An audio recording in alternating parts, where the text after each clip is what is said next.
Just to give you a little background on me, I've been doing genealogy for over 15 years now. I hold a certificate in genealogical research from Boston University, and I'm a member of several genealogy societies. My paternal grandmother was 100% Swedish, being the first generation born in the U.S. to immigrant parents. She was very proud to be Swedish. About 5 years ago, I was having a conversation with a fellow genealogist, and the subject of our nationalities came up, and when I mentioned that I was Swedish, she said, "Aren't the Swedish records great?" Well, I was a little embarrassed when I said that since I didn't know Swedish, I hadn't looked into that side of my family yet. After a shocked look and a 20-minute tutorial, I had signed myself up with ArkivDigital and dove into the Swedish records. After a month, I had over 200 new names in my tree going back into the early 1700s on some lines. I was so excited about how great ArkivDigital was that I just had this great need to want to teach it to everyone and anyone who would listen. I hope you get as addicted as I have. It's been a great journey so far.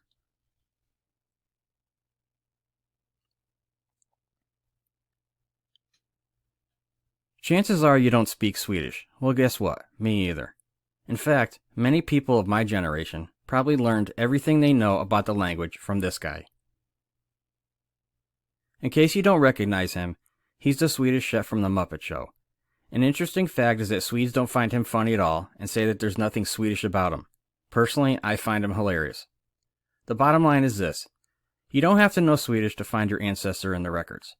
Once you start researching and using the helpful resources I'm about to show you, you'll have no trouble at all, and after a while you'll start to recognize words, giving you the bonus of learning Swedish as you go. And just to give you a heads up, since I don't speak Swedish, I will butcher all the Swedish words, so I apologize in advance.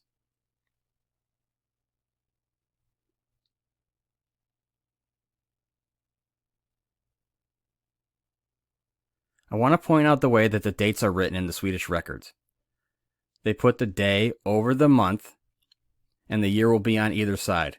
It does take a little while to get used to.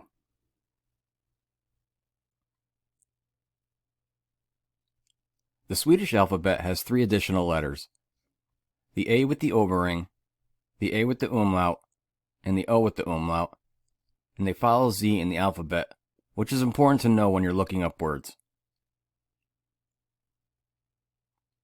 For example, if we were looking for this place name, we would mistakenly look here at the top of the alphabet, when in fact it should go here because of the overring.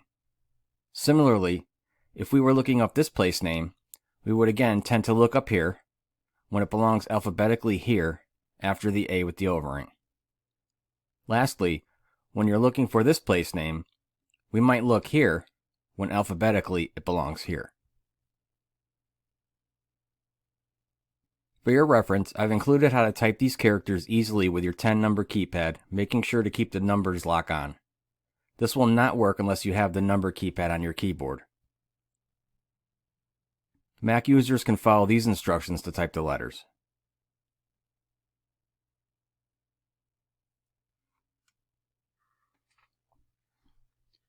Before we jump into ArkivDigital, I want to point out some helpful resources that will help further your research. It's a good idea to check out these various resources and bookmark them so they're easily available. Most of them you'll be using at the same time you're researching. I believe I've included all these links in your syllabus, but if I've left anything out, feel free to send me an email.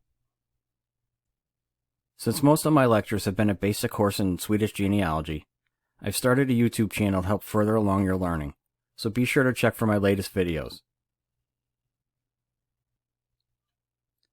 I've also started a group on Facebook where I can share the forms that I've created or to keep people updated when I create new YouTube videos. The fillable form that you'll see later on in the presentation is available here. The group will evolve as the need arises, but please join me. I'm very helpful to help where I can. This will be a private group, so just request to join and I'll approve you. Next, we have the Swedish American Genealogy Facebook group. It's a mix of Swedish and American people, and as of this taping, there are almost 15,000 people in the group. What you'll want to do is read the group description on the right-hand side, watch how people post. A lot of times you'll have people locating documents for you or giving you tips on where to start, and they'll also help translate from Swedish to English if you ask nicely. But one thing is that you should never share information about living people, and please give help where you can.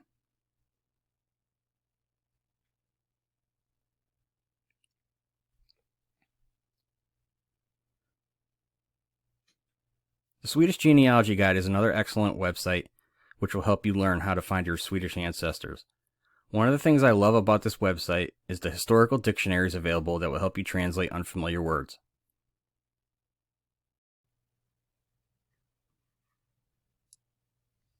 This is the Swedish Genealogy Wiki on FamilySearch.org.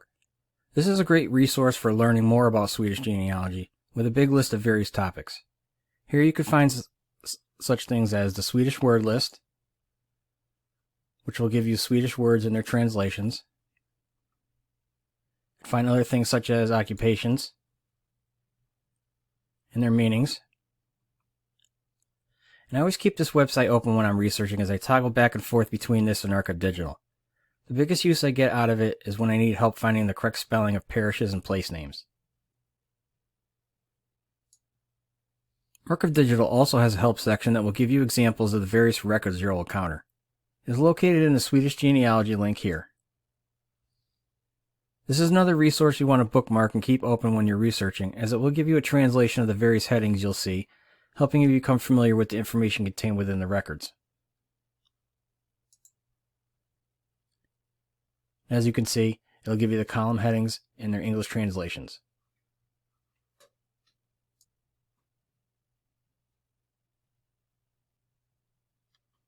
So now let me familiarize you with the layout of the program.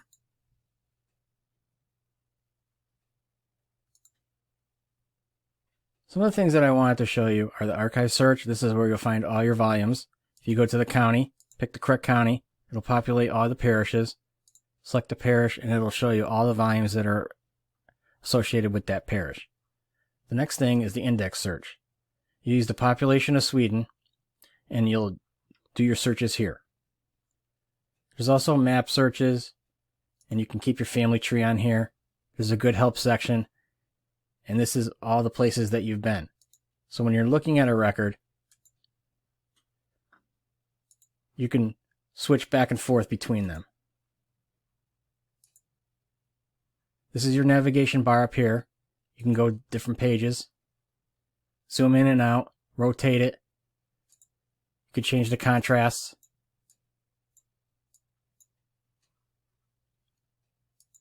So familiarize yourself with the layout of this before you get started.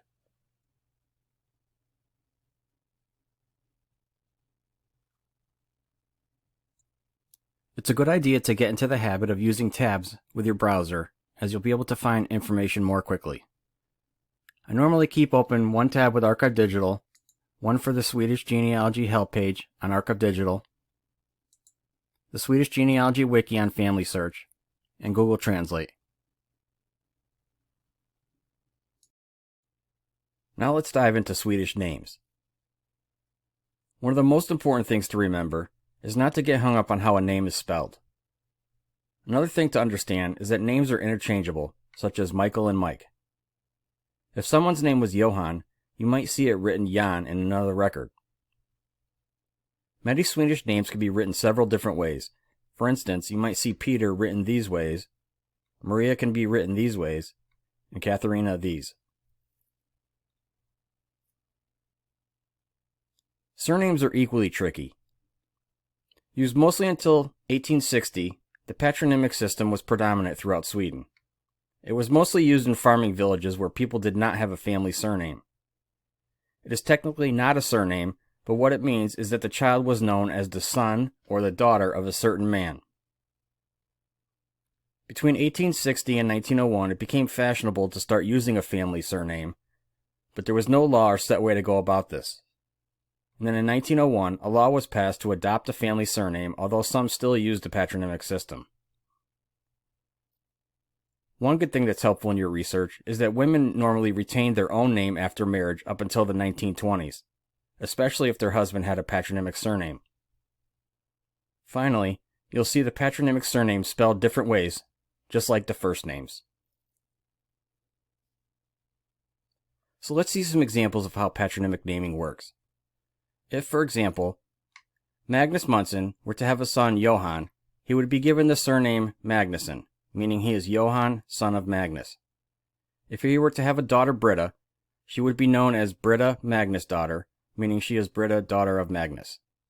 Now let's take a look at what would happen if Johan had children. His son Nils would be known as Nils Johansson, and his daughter Lisa would be known as Lisa Jonsdottir. The best thing about the patronymic names is that we can reverse engineer this to help find the father. Let's take a look at an example. If we were trying to locate who Johan's parents were, we have a great starting place with regards to the father. With what looks like a patronymic surname, we can pretty much assume that his father's name is Peter, depending on the time frame we're searching. But it's a good clue regardless. With a normal surname, you would have no clue. Between 1860 and 1901, people started adopting permanent surnames like we have here in America. But there was no set standard as to how this would happen. Many families would adopt a new surname, and many would continue with the patronymics. You might also see a combination of the two with the children as well. For instance, Magnus's son Johan might go by the patronymic Magnusson, or take his father's patronymic name as his surname. In 1901, a law was passed for families to adopt a permanent surname. So we'll now find that the children either took their father's patronymic surname or created an entirely new one.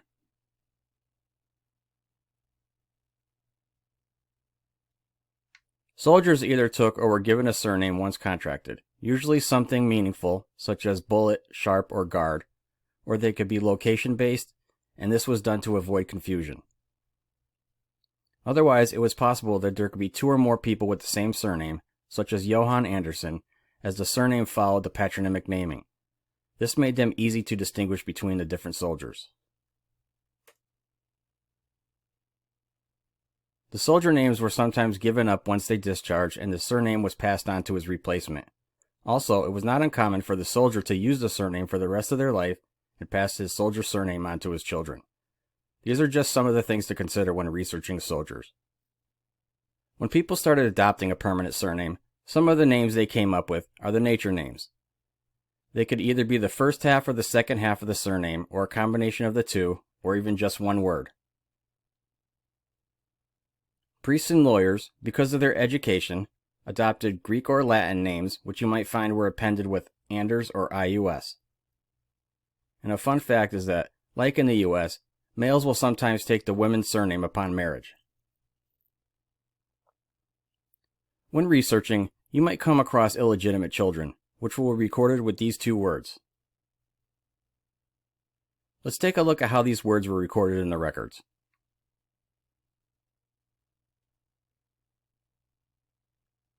Looking at this birth record for Johan Peter, we see that underneath his given name, he is listed as illegitimate. You might find a father's name given, but in this case, we see that the father was listed as unknown. We also note that his mother's name was listed as Britta Lisa Larsdottir. So what happens when only the mother's name is listed? It was possible that Johan Peter went by a matronymic surname like Brittason, meaning son of Britta.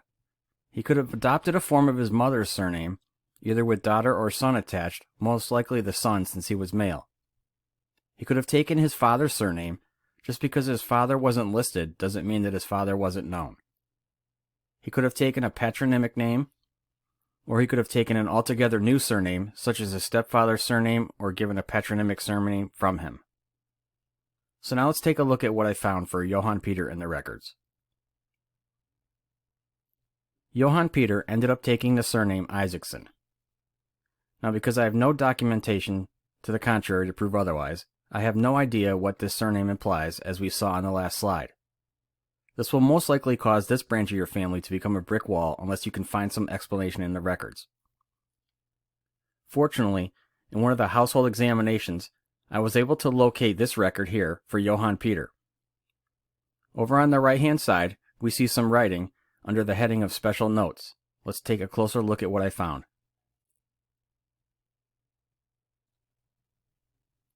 Here we see that the priest noted that Johan Peter's father, Isaac Isaacson, lived in Vanga, and that his mother was dead. Now this gives me clues to where his father lived and his name.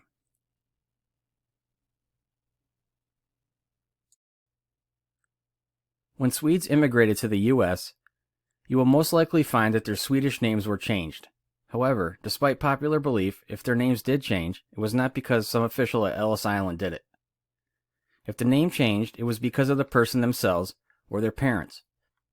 Some of the things you will run into will be, they would drop the double S in the son names, but not always. They would drop letters altogether. The V often changed to a W. The letters with the diacritics above became A, O, and U. First names would be Americanized.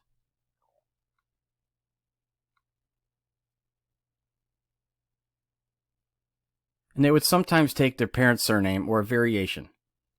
For an example, Stina Nilsdotter, the daughter of Nils Eriksson, arrived in America and became Christina Eriksson.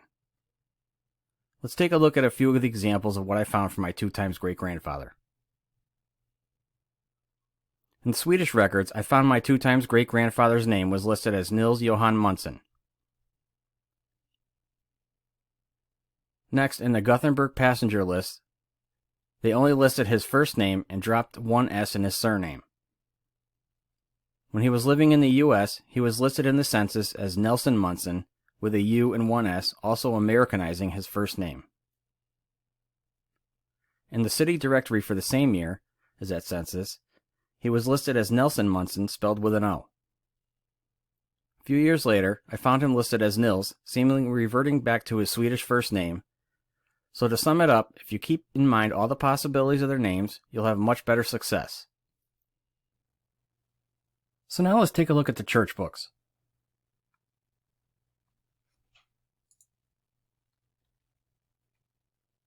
Just to give you a little idea of how awesome the Swedish records are, here's a comparison between the information I found about two of my 3x great-grandfathers. They are both from roughly about the same years.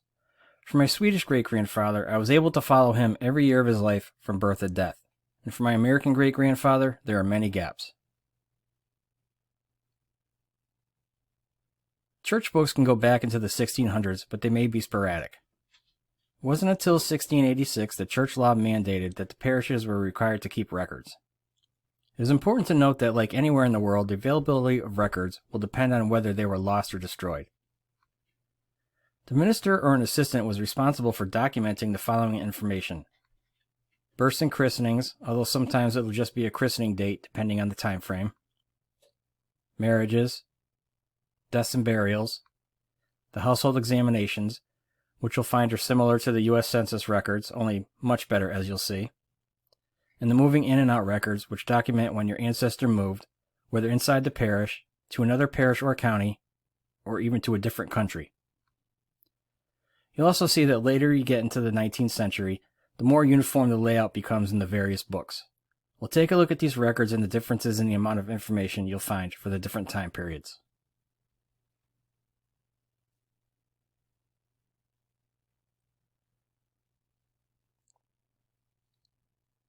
The information you'll find in the early birth records will vary from year to year and parish to parish. There was no set format, but you'll still get some good information out of them. Let's take a closer look at what you might find during this time period.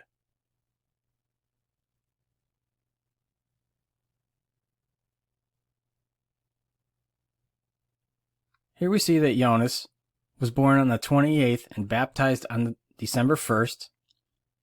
He was the child of Mans of Halla, mother Sarah Anders' daughter, and the rest are the witnesses. After the middle of the 1800s, you'll start to see a more consistent format, with a few exceptions. Let's take a look at some of the information you'll find.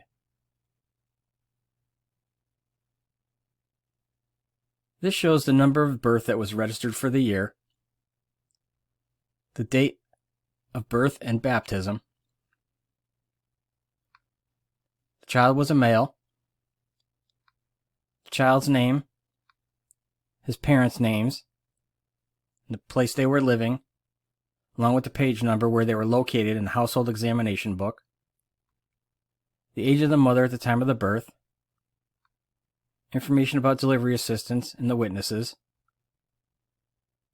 the date the mother was churched or reintroduced back into the church. Here we see a page from the 18th century marriage band book. Again, you'll notice the lack of any format, so you'll find different information. For this record, we see almost the bare minimum that you can find for a marriage. It shows that farmhand Jonas Manson from Appelrid married Kirsten Haakensdotter from Marsmalen on March 2nd, 1760.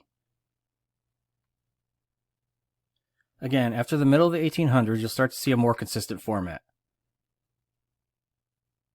For this record, we see the second marriage of the year for 1870, the date of the ban, the groom's name and where he was living, along with his birth year rather, the bride's name and where she was living, along with her birth year, the number of marriage for each, the page that Anna could be found in the household exam book, and under freedom to marry, no obstacle present, assignment of inheritance, guardian's consent for bride to marry, it's listed as the written approval from the woman's father and mother. And this is the date that they were married. So now let's take a look at a death record for 1783. Here we see that the person died on the 18th of April, 1783. His name, where he was from, the date he was buried, he was 59 years old, and he died of breast fever, otherwise known as pneumonia.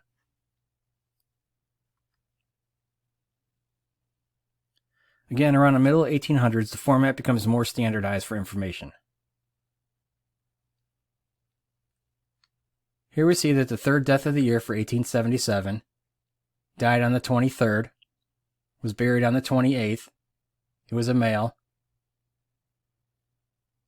the name, where he was from, and when he was born, his age at the time of death, that he was married, and that he died of tuberculosis, and that he could be found on page 464 of the Household Examination Book for 1877. And the final record comparisons we're going to do are for the Household Examination booklets. For the early 1700s, you'll see that they would list such things as the place name, all the people's names in the household, where they were born, and their year of birth. For later on in the 1800s, you'll find information such as the place name, the people's names, their full birth date and the place they were born, the year they were married, sometimes the full date. This column shows that the person moved here from a different place, parish, or county, or country, along with the date and the number from the moving in-out records for that year, or it will show the page number from the same book you're looking at. If the person died, they will have their death date written here. And on the second half of the page, we could find more information, such as information about whether they could read, information about when the household examination was attended, and also if they received the Holy Communion, information about the person's character or other notes, where a person moved to, either within the parish, to another parish, another county or country, along with the date. It will also give the number in the moving in-out records for that year if they moved to another parish or country, or it will give the page number that they could be found in the same book.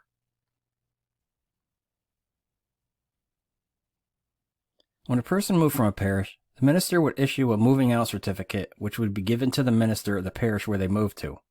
This is very helpful when trying to track people who moved, as it would give information about where they were moving to. The information that we could see on this record is that it was number 11 for the year. They moved on July 5th, 1890. It can be found on page 153 in the Household Examination booklet for 1890. The person's name and their birth date, where they were moving from in the parish, where they were moving to, and how many people they were traveling with. In some cases, after a death, an estate inventory would be created for the person, which is much like our probate records. They could be very helpful genealogically, as there may be a list of heirs that you haven't found yet.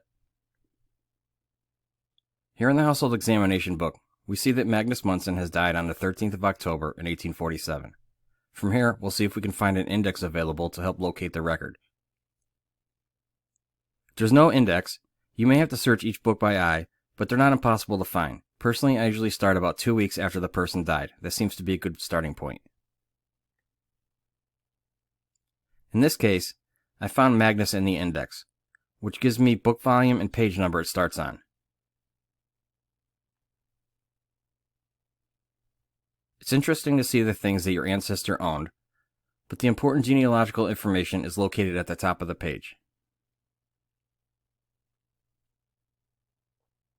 This may seem overwhelming to view, but if you break it down, it's really not that difficult to read.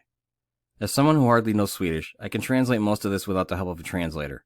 The information that I could see is that on the 29th of January, 1877, Crofter Magnus Munson, living in this place, in Vanga Parish, he had a widow, Britta Stina Jonsdottir, 4 sons, Nils Munson, Anders Magnus, Carl Gustaf, and Olas, born on the 25th of December, 1862. He had a daughter, Anna Charlotta, born on the 22nd of February, 1858, and a brother, Anders Munson. Out of necessity, I've created a form that I use while researching. Sometimes I like to keep following the information without having to stop and craft a citation, which takes up time. I use the form to keep following the person, and when I'm ready, I'll go back and use it to do all my citations. It also allows me to see gaps, if any, and go back to see if I can plug the holes. We'll see how it's used next when we do the case study.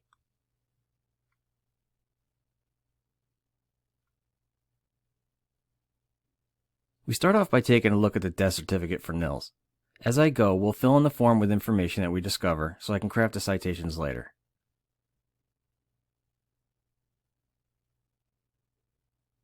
We'll start by pulling out some useful information. Here, we'll take down the name, the birth date, and the death date.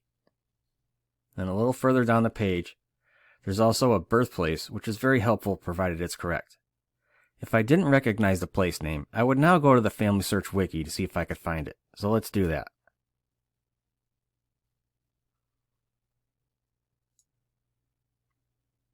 Now that we're on the wiki page, I'm going to see if I could find the correct spelling of the birthplace. To me, it looked like there was both a parish name and a county name, so I'm going to see if I could find the parish by searching in the county. Alternatively, you could search for the parish down here in these lists here.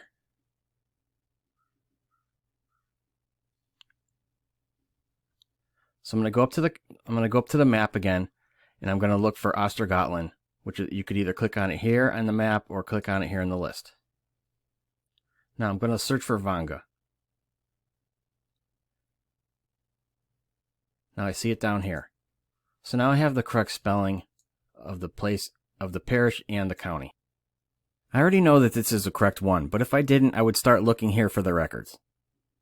Having the correct spelling, I'll now add that to my list. Now we'll pull out the rest of the useful information, which would be father's name and that the mother's name was unknown. Now we can enter what we know into the form and start searching on ArkivDigital.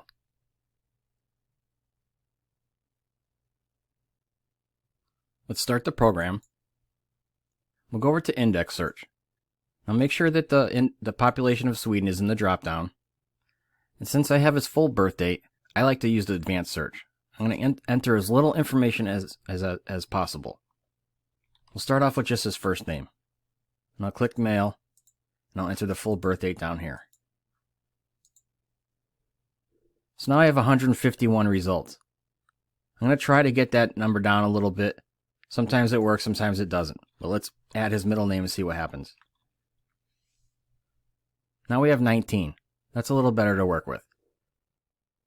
So since I'm using the form, I like to go in chronological order. So I'm going to want to look for the first household exam record that he would have been listed in. And that would be between 1844 and 1849. So I see that Magnus is listed as the father, so I know I have the right family. So what I'm going to do is I'm going to want to look for his birth record first, and they have a link right here that'll go right to the birth book. It'll go to the first couple pages to see if there's an index, and there is. So we're going to look for the births and the baptisms. They're going to be located on page 1 through 97 for the years 1847 to 1861. So 1848 should be right at the beginning. So let's just jump ahead 5 pages. We see that we're in 1848.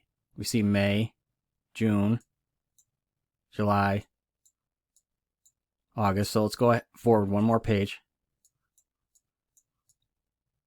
And here we have the record for Nils Johan. It says he's from Eskmålen. He was born on the 17th, baptized on the 20th. It lists his father's name, Magnus Monsen, and his mother, Britta Stina Jan's daughter. The mother was 25 years old at the time of the birth. She was churched on the 24th of September, and the rest are the witnesses. So now I know the name of the place that he was living at.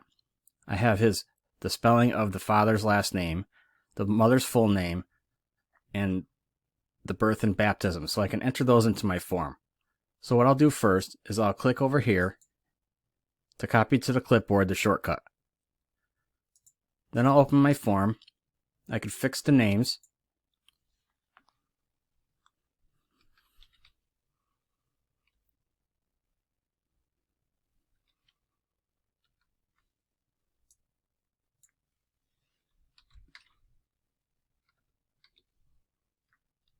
I could add the mother's name.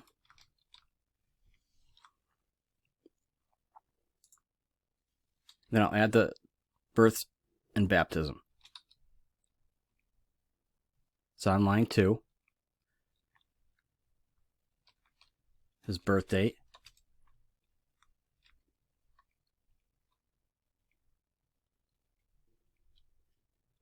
Place name, parish name, county name. The book can be found here. It's CI5. You'll start to get the hang of the books once you start doing this. Now I like to put down the image and the page number. Sometimes there's 2 numbers, sometimes there's 1, and sometimes the 2 numbers are totally different. That's why I like to put them both so I don't get confused. So then I'll just paste a shortcut. Then I'll enter the baptism.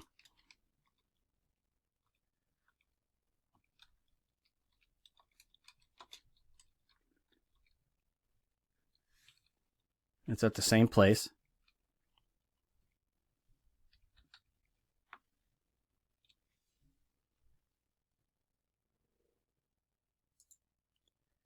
And now I'll go to the household exam book.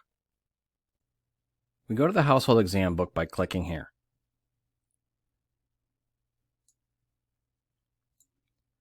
We notice that Nils is listed. And here are his parents, Magnus and Britta. There's a Sven listed as her son, but Sven was born in 1831, and Magnus was born in 1822. What I would normally do here is take notes about the other people listed and look them up in the birth books to see if they're related. If they are related, I'll either start a new form for them or I'll add them right to my tree. Since I've already researched this family, I know that Magnus and Anna-Maja are the parents of Magnus and Sven. And Britta was written in after they got married, as you can see the gift on the side here, which means married. Anna-Stina and Nils are their children. We see that Britta moved to this place from here in 1845. Magnus and Britta married on the 9th of November in 1845. The other half of the page, we see that Anna-Stina died on the 4th of December, 1846. Let's find her in the death book. To get to the death book, we'll X this out, and now we see our history. So what we'll do is we'll go up to the top here, and we'll find Vanga, and where it says 85 volumes, we'll click on that. It'll bring a list of all the books that are associated with the parish. So we're going to look for death and burials for 1846, which would be in this book here. We'll open the volume. Go ahead a couple pages to see if there's an index. And there is. So we're going to find deaths for 1846. Deaths and burials between 1777 and 1847 are on page 379 to 607. So let's go right to 607.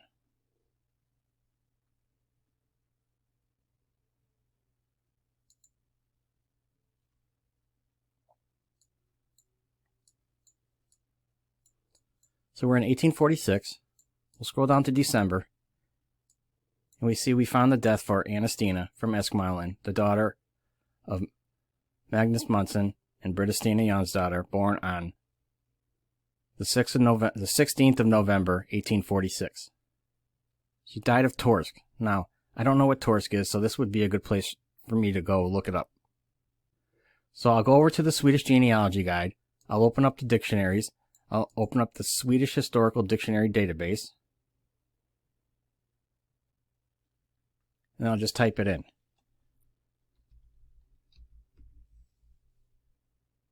There's two results found. One's under the category nautical, the other is under the category sickness or medical, so we know that she died of thrush. Now I'll go back to the household exam book. I'll notice that there's nothing written in the column of moving in and out. So I'll just add all this to my form. So I'll click the clipboard for my shortcut, and I'll add the information into my form. So residence. It's located on line 7. Living here since birth. To 1849. Same place. Same parish. The book is AI 13. And the page is 7263. That could either be found here or up here.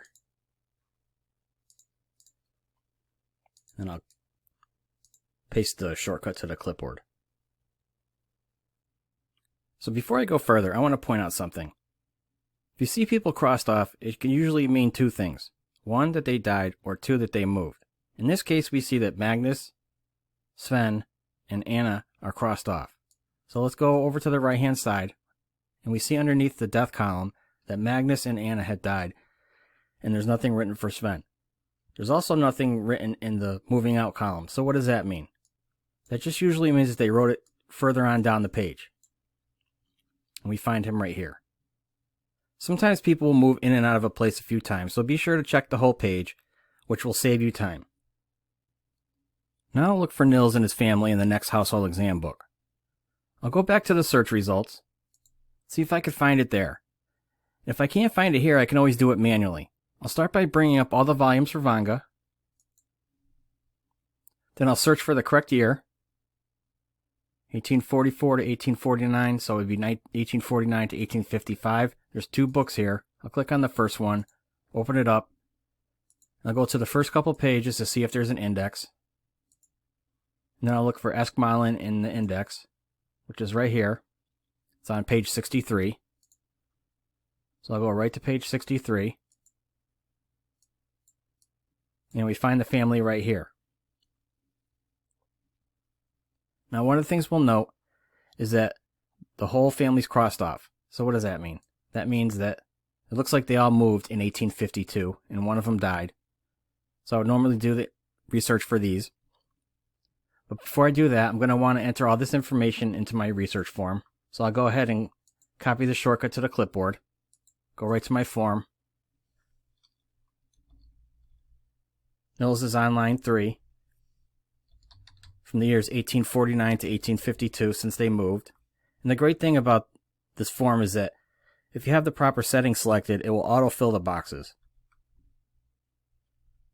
It's very helpful, especially if you have to type the Swedish letters. So we're on book AI 15, page 7163, and we'll paste a shortcut. So now I'll go back to the record, and we noticed before that they had moved in 1852 to this place. So I'm going to want to look this up if I don't recognize it or I want to spell it correctly. And what I'll do first is I'll go to the Vanga page and start there. Since there's no number in the moving out records, I'm going to want to start right inside the parish. If I can't find it in here, I'll go back to the county and search that way, or I'll go back to the parish list on the first page of the Family Search Wiki. Let's look for it down here. And I actually find the name right here. Spelled two different ways, but I'll copy this way. So I'll copy it right to my clipboard, go right over to my form, and I'll enter that in right away. And I know it's in Vanga, in the same place. So now we'll go look for that in the household exam book. First thing I'll do is I'll go to the index of this book.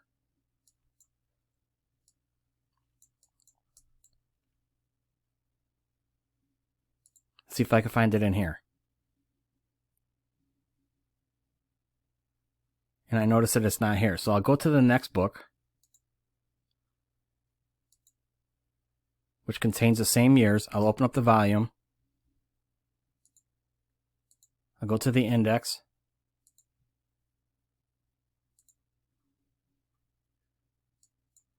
And I find the place right here. It's on page 113.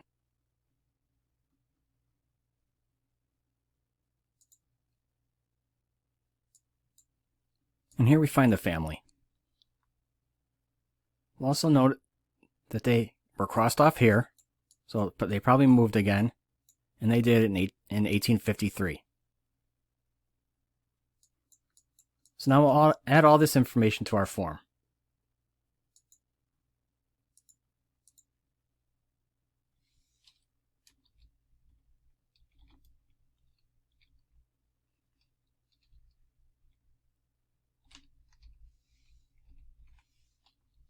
It's in book AI 16, page 120, 113, and copy to clipboard. We've now skipped ahead and find the family in Tatinga. We noticed that the family moved here in 1863 from this place, which allows us to trace them backwards. And now we see Nils is married to Annalisa Johan's daughter, and they have a son, Johan Alfred, born on the 22nd of July, 1870. They were married on the 24th of June in 1870, and I know that they didn't get married here. So, where could they have possibly got married? Well, Annalisa came in from Kullerstad in 1870, so let's follow her. I start by finding Annalisa in the moving in-out records for 1873. So we'll go to the volumes. We'll look for the moving in-out records for 1870. We'll open up the volume, check the beginning of the book for an index. We see that the moving in starts here. So it's between 1861 and 1872, so we have to search for 1870. Now that we find 1870, we're going to want to look for line 10, and we notice that that's not Annalisa. But she is listed here. She's listed right here on line 7. It also traces back to page 90, which is what we just came from. It shows that she moved here on the 3rd of July in 1870 from Kullerstad, and she moved to Tatinga, and she was a female. So now we want to go to Kullerstad and find her there in the moving out records. So what we'll do is we'll go up to Archive Search, click on Parish Congregation. We'll load the county. Now I could either look for it here in this county, or I can go back to the wiki page and see if I could find it in a different county by searching by parish. But I know it's in this county. So we'll go to Kullerstad. We'll go to the moving in-out records for 1870, which are right here. We'll open the volume, look for an index,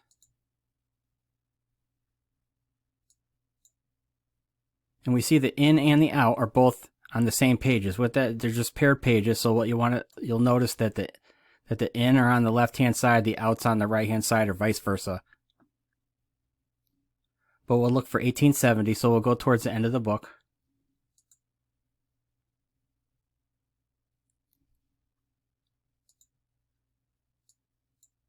We're in 1871, so we'll go back a couple pages.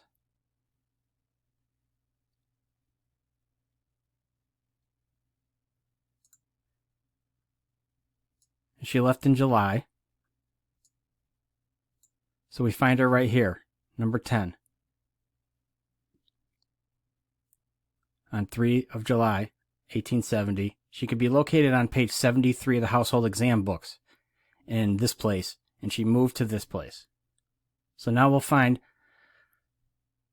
the household exam book for this year and look for page 73.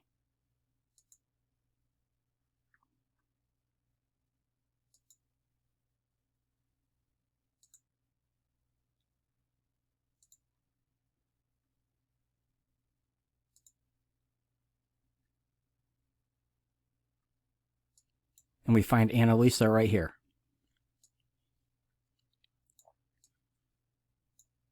It does make a note that she got married right here. So we know we think they got married in Colorstad, so let's go to Colorstad marriages.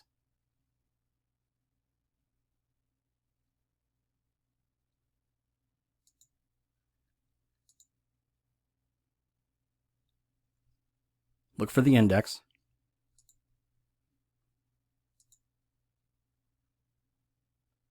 The marriages are between 76 and 99.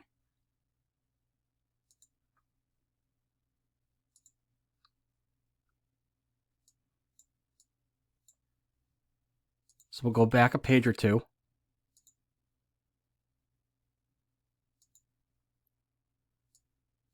And here we find the marriage record for Nils Johan Munson and Annalisa Johan's daughter. The ban was on June 5th. It was the second listing for the year. Again, we can go back to page 73 to find Annalisa, and the marriage date was on June 24th, 1870. So now we can add all the necessary information for Nils into our form. I've gone ahead and added the spouse name, the marriage date, marriage place, and the two records that we just looked at for Nils. We jumped ahead again to find a family now living in Fanthagen between 1876 and 1881, and are on page 544 of the household exam book. We see that Nils and Annalisa now have 5 children. Again, I would normally trace all the children's birth, or at least make notes of them. But for now, we notice that all the children were born here, so we would just have to locate the correct book containing their births. We see that the family moved to America on the 23rd of March, 1881, and that there is a number 11 listed in the moving out number for that year. So now we'll go look for their moving out record in the moving out book. We'll go to the volumes, find the moving out records for 1881,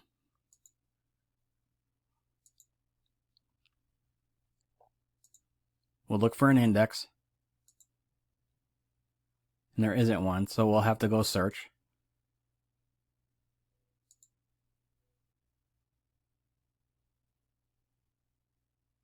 And when we find 1881, all we'll have to do is look for line 11. So here we find line 11. We see that on the 23rd of March, 1881, Nils Johan Munson and his wife and children were living in Fanthagen. They were moving to America. They had 4 males, 3 females, and they could be located on page 544 of the household exam book. So now you can see how they all interconnect. So I've gone ahead and entered all that information into my form. And I will just keep going as needed. I want to thank you so very much for viewing my lecture. I hope I've helped explain things, making it easier for you to find your Swedish ancestors. I truly love showing people how to use ArkivDigital and all the other resources I pointed out. If you have any questions, I can be reached to email at theswedishgenealogist@gmail.com.